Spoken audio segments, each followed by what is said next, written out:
दुखिया भूपति दुखिया, रंक दुखी बपरीती हो। सुरपति दुखिया भूपति दुखिया, रंक दुखी बपरीती हो। कहे कबीर और सब दुखिया, एक संत सुखी मन जीती हो। संत सुखी मन जीती हो। पुण्यात्माओं, सौभाग्य आपका, आप जी को ये यथार्थ ज्ञान अमृत वचन सुनने को मिले, सौभाग्य प्राप्त हुआ आपको। भक्ति मुक्ति के दाता सतगुरु ये भटकत प्राण फिरंदा, उस साहिब के हुक्म बिना नी तरवर पात हिलंदा। उस परमात्मा कबीर भगवान की, अल्लाह अकबर की, उस महान परमेश्वर की आपके ऊपर असीम रजा है और आप युगों युगों के बहुत पुण्यकर्मी प्राणी हो, जो ऐसे भाग दौड़ के जीवन से समय निकालकर यहां परमात्मा के दरबार में पहुंच पाते हो। उस परमात्मा की रजा बिना आप यहां नहीं आ सकते, आप ये ज्ञान भी नहीं सुन सकते, आप तक ये पहुंच भी नहीं सकता। इस ज्ञान को आप तक पहुंचाने के लिए परमात्मा ने 600 वर्ष पहले प्रयत्न किए और उन दुष्ट लोगों ने, स्वार्थी नकली गुरुओं ने अपनी रोजी रोटी को उत्तम मानते हुए, प्रथम मानकर अपने स्वार्थ को प्रधान मानते हुए कबीर भगवान उस धानक रूप जुलाहे को बहुत परेशान किया और यथार्थ ज्ञान को आप तक नहीं पहुंचने दिया। उस परमेश्वर ने वो अमर ज्ञान अपनी वाणी में, सच्चिदानंद घन ब्रह्म की वाणी में, कबीर वाणी में लिपिबद्ध करवा दिया अपनी प्यारी आत्मा धर्मदास जी द्वारा। अब उस ज्ञान को, परमात्मा के उस विधान को, जो 600 वर्ष पहले परमेश्वर अपने द्वारा रची हुई सृष्टि की जानकारी, और हम कौन हैं, कहां से आए हैं, यहां क्यों दुखी हो रहे हैं, जन्म और मृत्यु का कारण क्या है, ये सब कुछ उस समय बताना चाहते थे, लेकिन इन नकली धर्म गुरुओं ने, इन दुष्ट लोगों ने हमारे तक ये पहुंचने नहीं दिया। परमात्मा का घोर विरोध करा दिया, उनको काटने, मारने, बुरी तरह परेशान करने पर ही लगे रहे, जनता को भ्रमित करते रहे। उस परमेश्वर ने कहा था कि जब 5500 वर्ष कलयुग बीत जाएगा, उस समय सभी अपनी प्यारी आत्माओं को शिक्षित करूंगा, पूरे मानव समाज को, और सभी धर्म के धर्मी अपने धर्म ग्रंथों को सच मानते, और जिन गुरुओं को हम शास्त्र विज मानते थे वो अपने ही सदग्रंथों से अनभिज थे, अपरिचित थे, अज्ञानी थे, और हम उनको केवल संस्कृत भाषा जानने के कारण उन पर विश्वास किया करते थे कि सभी सदग्रंथ संस्कृत भाषा में हैं, और ये हमारे हिंदू धर्म गुरु संस्कृत भाषा पढ़े हैं, इन्होंने सदग्रंथों को ठीक ठीक जाना होगा, ये सही बता रहे। और उनकी एक दाल गलती रही उस समय कि कबीर जुलाहा है, धानक है, और उस समय संस्कृत पढ़ने का अधिकार केवल ब्राह्मण वर्ग को ही था। इसलिए आम आदमी को यह विश्वास बना नहीं, यह शंका बनी रही कि कबीर जी अशिक्षित हैं, परमेश्वर कबीर जी अशिक्षित हैं, ये झूठ ही बोल रहे होंगे सदग्रंथों के बारे में, क्योंकि सदग्रंथ हमारे पवित्र वेद, पवित्र श्रीमद् भगवद गीता, पवित्र पुराण आदि आदि, ये सभी संस्कृत भाषा में लिपिबद्ध हैं। तो परमात्मा ने ये समय निर्धारित किया था, अपनी प्यारी आत्मा धर्मदास जी से बताया था, और धर्मदास जी ने जब पूछा, परमात्मा आज तो बहुत ही धार्मिक व्यक्ति हैं, इनके अंदर धार्मिकता है, बुराइयां भी कम हैं, न्यून हैं, और 5500 वर्ष जब कलयुग बीतेगा, यानी आज से लगभग 600 वर्ष पश्चात तो और आप बताते हो कलयुग में मानव की वृत्ति बहुत गिर जाएगी, इनके विचार मलिन हो जाएंगे, चरित्र ठीक रहे नहीं, अविश्वासी कृत घनी बन जाएंगे। तो तब कैसे समझाओगे मेरे मालिक? तब परमेश्वर ने कहा था कि सबसे पहले मैं इनको शिक्षित करवाऊंगा।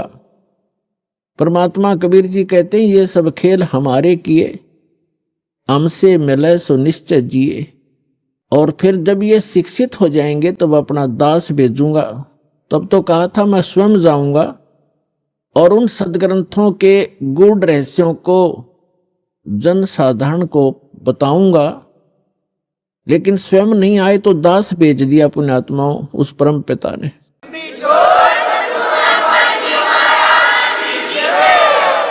और आज आप देख रहे हो ये इलेक्ट्रॉनिक सिस्टम, इलेक्ट्रॉनिक उपकरण, इंटरनेट सिस्टम, ईमेल, प्रोजेक्टर, ये सीडी, डीवीडी, पेन ड्राइव, ये जो भी टेक्निक है उस परम पिता कबीर भगवान की दी हुई है मानव को। ये मानव सत्र की सोच नहीं, ये सत्कर मान लेना। अगर ये मानव की सोच होती तो लगभग 40 लाख वर्ष तो इस चतुर्युगी के बीत गए हैं और आज तक ये टेक्निक उपलब्ध नहीं हुई, मानव नहीं खोज सका। ये परमात्मा ने कलयुग इसलिए नाम रखा इसका कि इसमें मशीनरी युग होगा, टेक्निक इसके अंदर परमात्मा अपने बच्चों को देंगे। और उसका मूल उद्देश्य ये है कि इस तत्व ज्ञान को जो 600 वर्ष पहले परमात्मा कबीर जी बताना चाहते थे, आज घर बैठे अपने बच्चों को इन टीवी के माध्यम से, इंटरनेट के माध्यम से, ये जो यूट्यूब आदि बन गए हैं, इनके माध्यम से घर बैठे ये अमृत ज्ञान बताऊंगा और तब ये समझ जाएंगे और मेरे पास आ जाएंगे, अपना कल्याण करवा लेंगे। तो ये सारा कुछ जो उपकरण बनवाए हैं परमात्मा ने, गॉड गिवन ये माइंड है, जीव का अपना सतर की सोच नहीं है, ना ये बना सकता है। और जैसे अभी इस दास का जन्म हुआ किसान परिवार में, 50 वर्ष पहले जब हम 10-12 वर्ष के थे, हमारे यहाँ जो गेहूं की कनक को निकालते थे उसमें से भूसा अलग और कणक अलग करने के लिए एक 50 मन गेहूं के लिए 1 महीना लगता था। उसके ऊपर बैल घुमाते रहते थे, एक छड़ा बांध के पीछे बैलों के उसको घुमाते रहते थे। कम से कम 1 महीने में जाकर 20 दिन में जाकर के वो बारीक होता था, तब उसको बरसा बरस गेहूं अलग और भूसा अलग करते थे। ऐसी टेक्निक थी उस समय। हमारे समय में तो ऐसे घुमाने वाली चारा काटने की मशीन हाथ से घुमाने वाली लग गई थी जिसने गंडासा कहते हैं। और उससे पहले हमने देखे हमारे दादाजी हाथ से ऐसे काटा करते थे, ऐसे। और पीछे जाओगे तो क्या होगा? तो कहने का भाव ये है कि जो आज टेक्निक प्राप्त है ये गॉड कबीर गिवन है, ताकि आप अपने सदग्रंथों को इन प्रोजेक्टर डीवीडी के माध्यम से रूबरू देख सकें, आंखों देख सकें, फिर मिला सकें अपने। आपके घर उपलब्ध होती हैं ये सभी सदग्रंथ। और दया करी परमात्मा ने के अनुवादित करवा दिया उन्हीं के द्वारा जिनको ज्ञान नहीं था, तो उनको भाषा आती थी। जहां उनकी बुद्धि काम करना बंद कर गई वहां तो गलत कर दिया, और जहां साधारण अनुवाद थे उन्होंने कर दिए। कहां स्लिप करी उनकी बुद्धि? जैसे श्रीमद् भगवत गीता अध्याय नंबर 7 के मंत्र नंबर 18 में अनुत्तम गति शब्द है। गीता ज्ञान दाता अपने से अन्य परमात्मा के विषय में जानकारी देता है और अपने विषय में भी जानकारी देता है। लेकिन गीता अनुवाद करने वालों का दृष्टिकोण यही रहा कि श्री कृष्ण जो है ये सुप्रीम पावर है, श्री कृष्ण इज विष्णु। ये विष्णु जी को सुप्रीम पावर मानकर ये मानते रहे कि श्रीमद् भगवत गीता का ज्ञान श्री विष्णु जी ने दिया है श्री कृष्ण रूप में। श्री कृष्ण भी विष्णु ही थे, ये खुद मानते हैं हमारे धर्मगुरु। तो इन्होंने श्रीमद् भगवत गीता को ठीक से ना समझकर, क्योंकि उनको सृष्टि रचना का ज्ञान नहीं था, जिस कारण से उन्होंने श्री कृष्ण को ही मूल परमात्मा मान लिया, जबकि गीता अध्याय नंबर 15 के श्लोक 16 और 17 में 3 प्रभु बताए हैं, 3 पुरुष बताए हैं। एक सरपुरुष है ब्रह्म, जिसको सरब्रह्म भी कहा जाता है। सरब्रह्म ये केवल 21 ब्रह्मांड का स्वामी है। और दूसरा है अक्षर पुरुष, इसको अक्षर ब्रह्म भी कहते हैं, इसको पर ब्रह्म भी कहते हैं। ये 7 संख ब्रह्मांड का स्वामी है, प्रभु है, पुरुष है, मालिक है। पुरुष कहो परमात्मा को। श्रीमद् भगवद गीता अध्याय नंबर 15 के श्लोक नंबर 16 में कहा कि 2 पुरुष हैं इस संसार में, पृथ्वी वाले लोकों में, और ये भी नाशवान और इनके अंतर्गत जितने प्राणी हैं वो भी नाशवान है। जीव आत्मा किसी की नहीं मरती, वो तो पशु पक्षी की भी नहीं मरती। श्रीमद् भगवद गीता अध्याय नंबर 15 के श्लोक नंबर 17 में तुरंत कहा है, उत्तम पुरुष है तू अन्य। पुरुष माने परमात्मा, प्रभु, स्वामी। उत्तम पुरुष यानी पुरुषोत्तम। पुरुषोत्तम तो इन दोनों से कोई भिन्न है। सरपुरुष और अक्षर पुरुष जो 16वें श्लोक में बताए, इनसे कोई भिन्न है, वो वास्तव में परमात्मा कहा जाता है। उत्तम पुरुष है तू अन्य परमात्मा इति उदाहरत, यह लोक तरम आविश्य विभर्ति अवय ईश्वर है। उत्तम पुरुष यानी पुरुषोत्तम, श्रेष्ठ भगवान, सही परमात्मा तो इन दोनों से कोई और है, अन्य है, और वही परमात्मा कहलाता है, वो परमात्मा कहा जाता है। और वही तीनों लोकों में प्रवेश करके सबका धारण पोषण करता है। श्रीमद् भगवद गीता अध्याय नंबर 15 के श्लोक नंबर 1 से 4 में एक विशेष विवेचन है कि उल्टा लटका हुआ संसार रूपी वृक्ष जानो, जिसकी ऊपर को जड़ तो समझो मूल मालिक है, वो उत्तम पुरुष है तू अन्य जो है वो तो है जड़, मूल, और उसके बाद जो जमीन से बाहर दिखाई देता है वो सारा पेड़ होता है। उसके फिर विभाग बताए हैं। जो तना है वो अक्षर पुरुष है, और उससे कोई मोटी डार निकलती है वो सर पुरुष समझो। और उस सर पुरुष के आगे जो 3 शाखा हैं, रजगुण ब्रह्मा, सतगुण विष्णु, तमगुण शिव जी, वो देव हैं। ये तीनों ब्रह्मा विष्णु महेश हैं। और 5 रूप संसार उस परमेश्वर ने श्रीमद् भगवद गीता अध्याय नंबर 15 के श्लोक नंबर 1 में बताया है। उसी का विवरण अपनी सिंपल लैंग्वेज में सच्चिदानंद घन ब्रह्म की वाणी में कहा कि अक्षर पुरुष एक पेड़ है और सरपुरुष वाकी डार। सरपुरुष कहते हैं ज्योति निरंजन काल को, और इस काल के 3 पुत्र हैं, रजगुण ब्रह्मा, सतगुण विष्णु, तमगुण शिव जी। इस सरपुरुष के पुत्र हैं 3, ब्रह्मा विष्णु महेश। अक्षर पुरुष एक पेड़ है, सरपुरुष वाकी डार, और तीनों देवा शाखा हैं। ये 5 रूप संसार। तो इस पूरे प्रकरण में ब्रह्मा विष्णु महेश की क्या स्थिति है? ये इस ब्रह्म के पुत्र हैं, और ब्रह्मा विष्णु महेश की माता दुर्गा है, अष्टंगी देवी। तो विष्णु जी कौन है? विष्णु जी एक ब्रह्मांड में एक विभाग के विभागीय मंत्री हैं, सतोगुण विभाग के। और ये 3 भाई हैं, तीनों का अलग अलग विभाग है। रजोगुण विभाग के मंत्री मालिक प्रभु स्वामी ब्रह्मा जी, और सतोगुण विभाग के स्वामी श्री विष्णु जी, और तमोगुण विभाग के स्वामी प्रभु श्री शंकर जी। ये एक ब्रह्मांड में केवल एक विभागीय मंत्री हैं, और इनका पिता जो ब्रह्म है सरपुरुष, वो एक ब्रह्मांड के अंदर मुख्य मंत्री का रोल करता है। ऐसे ऐसे 21 ब्रह्मांड हैं सरपुरुष के, जिसको ज्योत स्वरूपी निरंजन काल भी कहा जाता, जिसके लोक में हम रह रहे हैं। और फिर है अक्षर पुरुष। अक्षर पुरुष के 7 शंख, नील पद्म शंख, 7 शंख ब्रह्मांड हैं। और फिर तीसरा रहा वो परम अक्षर पुरुष, उत्तम पुरुष है तो अन्य, वो ओवरऑल कंट्रोलर है। असंख्य ब्रह्मांड इंक्लूडिंग सरपुरुष एंड अक्षर पुरुष, इन सब के ऊपर और इसके इनके अतिरिक्त जितने भी ब्रह्मांड हैं, पूरा विश्व है, पूरा संसार है, उन सब का मालिक है, वो मूल मालिक है। वो संसार रूपी वृक्ष की जड़ है, मूल है, जहां से जैसे पूरे पेड़ को मूल से आहार प्राप्त होता है, ऐसे वो परमात्मा कबीर भगवान परम अक्षर पुरुष वो सबका पालनहार है। अब जैसे जिन महापुरुषों को परमात्मा मिले उनमें से एक आदरणीय गरीबदास साहिब जी, गांव छुड़ानी, जिला झज्जर वाले हैं।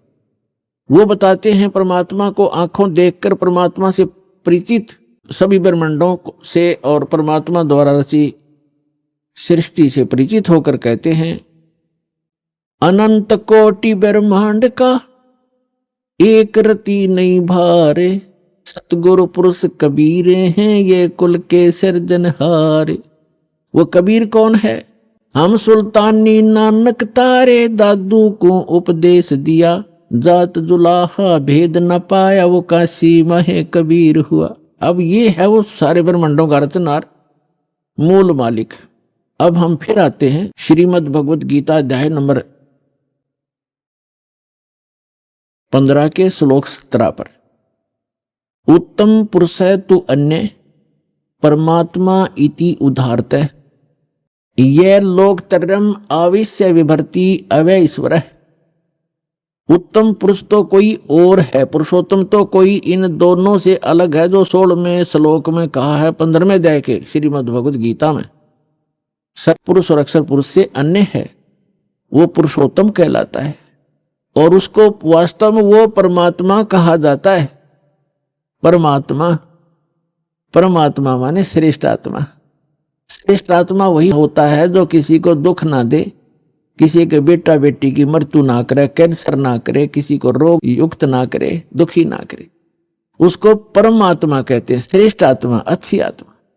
और जो यहाँ हम देख रहे हैं बुचड़ खाना, किसी हॉस्पिटल में जाकर देख लो हाहाकार मची हुई है, और घर घर में देख लो कोई किसी रोग से दुखी, कोई किसी से दुखी, किसी की टांग कटी है, किसी का हाथ कटा है, कोई आंखों से अंधा है, कोई पैरालाइसिस से तड़प रहा है। जिस लोक में हम रह रहे हैं ये इस परमात्मा का लोक हो सकता है? ये तो कसाई आत्मा का लोक है, इस काल का लोक है जहां हम रह रहे हैं। ये कबीर भगवान ने आकर बताया।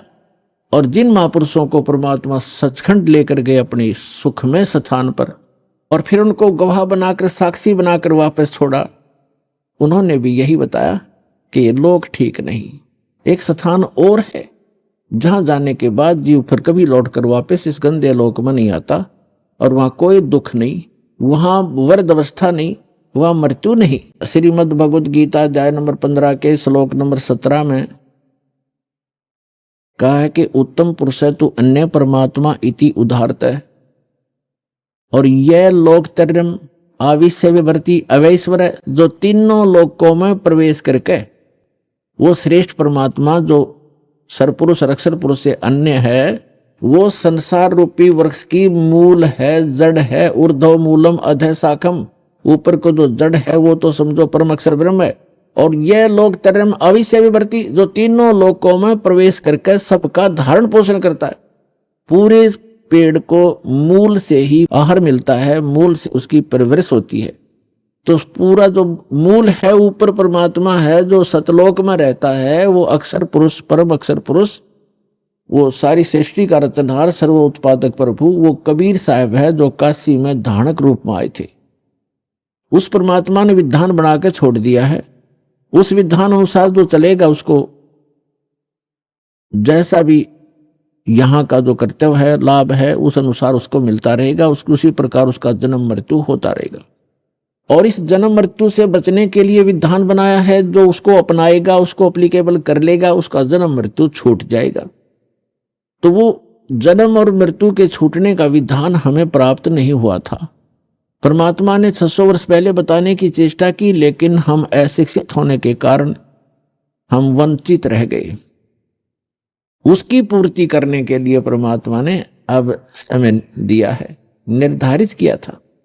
अब जो प्रसंग चल रहा है, अब यहां कई व्यक्ति श्रद्धालु आपको भ्रमित कर देते हैं कि श्रीमद् भगवत गीता अध्याय नंबर 15 के श्लोक नंबर 18 में गीता ज्ञानदाता कहता है कि मैं पुरुषोत्तम प्रसिद्ध हूं।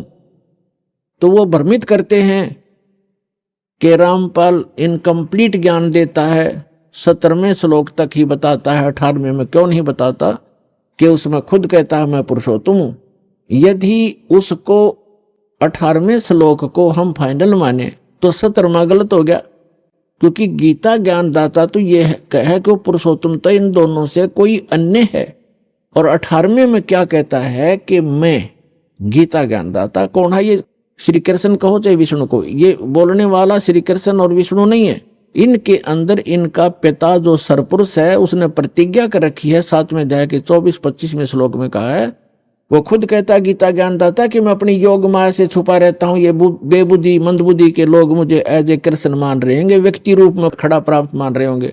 मैं कृष्ण नहीं हूं, मैं व्यक्ति रूप में कभी नहीं आता। 4थे अध्याय के 9वें श्लोक में ये कहता है मेरे जन्म और कर्म दिव्य हैं। अब इसके कर्म दिव्य कैसे हैं कि ये सामने आता नहीं, इसने प्रतिज्ञा कर रखी है और ये किसी में प्रवेश करके अपना जो उल्लू सीधा वो कर जाता है। श्री कृष्ण में प्रवेश करके गीता का ज्ञान ये पुरुष दे रहा है और ये कहता है कि मेरे अंतर्गत यानी 21 ब्रह्मांड में जितने भी प्राणी हैं उनसे मैं उत्तम हूं, श्रेष्ठ हूं, तगड़ा हूं, मजबूत हूं, ताकतवर हूं। इसलिए लोक वेद में मैं पुरुषोत्तम प्रसिद्ध हो रहा हूं। लोक वेद दंत कथा सुनी सुनाई बातें, इस कारण से मैं पुरुषोत्तम हूं। 15वें अध्याय के 17वें श्लोक में स्पष्ट कर दिया कि उत्तम पुरुष है तू अन्य, वो तो कोई और है और वही वास्तव में अविनाशी है। दूसरे अध्याय के 17वें श्लोक में कहा है और गीता अध्याय नंबर 2 के श्लोक 12 में, गीता अध्याय नंबर 4 श्लोक 5 और 9 में, गीता अध्याय 10 मंत्र 2 में ये स्पष्ट करता गीता ज्ञानदाता कि मेरे तो जन्म मृत्यु होते हैं, मैं अविनाशी नहीं हूं। और दूसरे अध्याय के 17वें श्लोक में श्रीमद् भगवद गीता में कहा कि अविनाशी तो उसको जान जिसने सारे ब्रह्मांड की रचना की, जिसे सारा संसार व्याप्त है। उस अविनाशी को मारने के लिए कोई भी सक्षम नहीं है। और अपने विषय में कहता है कि मेरी तेरी जन्म मृत्यु होती रहती है। लेकिन 18वें अध्याय के 62वें श्लोक में कहा कि अर्जुन तू सर्वभाव से उस परमेश्वर की शरण में जा, उसकी कृपा से तू परम शांति को और सनातन परम धाम को प्राप्त होगा। और गीता अध्याय नंबर 15 के श्लोक नंबर 1 से 4 का सारांश है कि उल्टा लटका हुआ संसार रूपी वृक्ष है और जो इन सभी विभागों को बताता है। जैसे 4थे अध्याय के 32 और 34 श्लोक में बताया है कि सच्चिदानंद घन ब्रह्म ने यानी ब्रह्मणे मुखे, ब्रह्मणे माने सच्चिदानंद घन ब्रह्म के मुख से उच्चरित वाणी में ये तत्व ज्ञान विस्तार से कहा गया है। जो यज्ञों के बारे में, यज्ञ माने धार्मिक अनुष्ठानों के विषय में जो जानकारी है विस्तार से कही गई है। और 4थे अध्याय के 34वें श्लोक में कहा कि उस ज्ञान को तत्वदर्शी संतों से जाकर समझ। गीता ज्ञानदाता कहता मैं नहीं जानता उस तत्व ज्ञान को, नहीं तो एक अध्याय और लिख देता 19वां कि वो तत्व ज्ञान ये सुन ले, इसमें लिखता हूं। वो तत्व ज्ञान से परिचित नहीं है। तो 4थे अध्याय के 34वें श्लोक में गीता जी में कहा है कि उस ज्ञान को जो सच्चिदानंद घन यानी परम अक्षर ब्रह्म अपने आप अपने मुख कमल से बोलता है आकर के उसकी अमृतवाणी में लिपिबद्ध किया जाता है, कबीर वाणी में, वो तत्व ज्ञान है। 4थे अध्याय के 34वें श्लोक में कहा गीता जी में उस ज्ञान को तू तत्वदर्शी संतों के पास जाकर समझ। उनको दंडवत प्रणाम करने से, कपट छोड़कर नम्रतापूर्वक प्रश्न करने से वो तत्वदर्शी संत तुझे तत्व ज्ञान का उपदेश करेंगे। इसे सिद्ध होगा। यहाँ गीता अध्याय नंबर 15 के श्लोक नंबर 1 में वो भी कंसेप्ट क्लियर कर दिया कि वो तत्वदर्शी संत वो होगा जो उल्टे लटके हुए संसार रूपी वृक्ष के सभी विभाग बता देगा।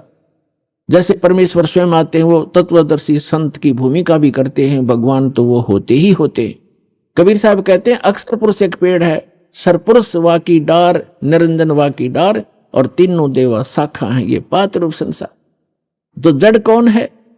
वो जड़ की ऑप्शन छोड़ गया परमात्मा, क्योंकि अपने इस दास को भेजा है कि जड़ ये कबीर साहब है, वो अल्लाह अकबर है, वो परम अक्षर ब्रह्म है जो जड़ है उस सारे संसार की। तो यहाँ ये भी बताया कि उल्टे लटके हुए संसार रूपी वृक्ष के सभी विभागों से जो परिचित है स वेदविद, वो वेद के तात्पर्य को जानने वाला अर्थात तत्वदर्शी संत है।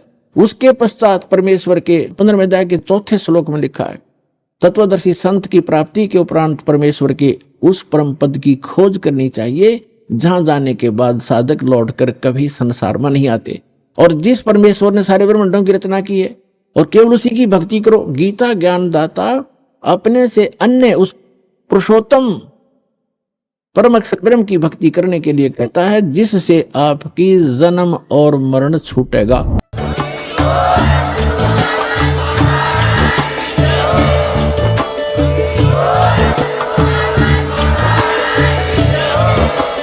आप सुन रहे थे जगत गुरु तत्वदर्शी संत रामपाल जी महाराज जी के मंगल प्रवचन। अधिक जानकारी के लिए विजिट कीजिए हमारी वेबसाइट www.jagatgururampalji.org। संत रामपाल जी महाराज जी के शुभ आशीर्वाद से पूरे विश्व भर में 500 से भी ज्यादा नाम दीक्षा केंद्र हैं, जिन पर संत रामपाल जी महाराज जी द्वारा ऑनलाइन निशुल्क नाम दीक्षा दी जा रही है। अपने नजदीकी नाम दीक्षा केंद्र का पता करने के लिए संपर्क करें 8222880541।